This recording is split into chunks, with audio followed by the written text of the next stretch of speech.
ಅಮೃತಬಳ್ಳಿ ಒಂದು ಪ್ರಸಿದ್ಧ ಆಯುರ್ವೇದ ಗಿಡಮೂಲಿಕೆ. ಇದು ರೋಗನಿರೋಧಕ ಶಕ್ತಿಯನ್ನು ಹೆಚ್ಚಿಸುತ್ತದೆ. ಜ್ವರ, ಕಫ, ಮಧುಮೇಹ ಮತ್ತು ಜೀರ್ಣಕ್ರಿಯೆ ಸಮಸ್ಯೆಗಳನ್ನು ಗುಣಪಡಿಸಲು ತುಂಬ ಉಪಯುಕ್ತವಾಗಿದೆ.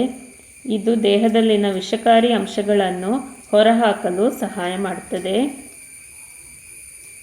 ಈಗ ಅಮೃತಬಳ್ಳಿಯ ಮುಖ್ಯ ಪ್ರಯೋಜನಗಳನ್ನು ನೋಡೋಣ. ಡೆಂಗ್ಯೂ, ಮಲೇರಿಯಾ ಮತ್ತು ಹಂದಿಜ್ವರದ ಲಕ್ಷಣಗಳನ್ನು ಕಡಿಮೆ ಮಾಡುತ್ತದೆ. ದೇಹದ ರೋಗನಿರೋಧಕ ಶಕ್ತಿಯನ್ನು ಹೆಚ್ಚಿಸಿ ಕಾಯಿಲೆಗಳಿಂದ ರಕ್ಷಿಸುತ್ತದೆ. ರಕ್ತದಲ್ಲಿನ ಸಕ್ಕರೆ ಮಟ್ಟವನ್ನು ಶುಗರ್ ಲೆವೆಲ್ ಕಡಿಮೆ ಮಾಡಲು ಸಹಾಯ ಮಾಡುತ್ತದೆ.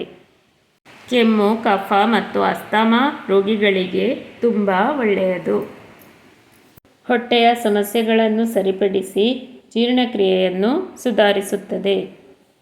ಈಗ ಕಷಾಯ ಹೇಗೆ ಮಾಡೋದು ಅಂತ ನೋಡೋಣ. ಬೇಕಾದ ಸಾಮಗ್ರಿಗಳು: 3 ಅಮೃತಬಳ್ಳಿ ಕಡ್ಡಿಗಳು ಜಜ್ಜಿಟ್ಕೊಳ್ಳಿ, 5 ತುಳಸಿ ದಳಗಳು, 1 ಟೀ ಸ್ಪೂನ್ ಜೀರಿಗೆ, ಅರ್ಧ ಟೀ ಸ್ಪೂನ್ ಬ್ಲ್ಯಾಕ್ ಪೆಪ್ಪರ್ ಮತ್ತು 2 ಗ್ಲಾಸ್ ನೀರು.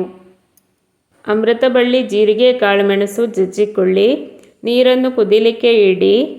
ಇದಕ್ಕೆ ಜಜ್ಜಿದ ಪದಾರ್ಥಗಳು ಮತ್ತು ತುಳಸಿ ಎಲೆಗಳನ್ನು ಹಾಕಿ ಕುದಿಸಿ 1 ಗ್ಲಾಸ್ ಆಗುವವರೆಗೆ ಬತ್ತಿಸಿದರೆ ಕಷಾಯ ಸಿದ್ಧವಾಗುತ್ತದೆ.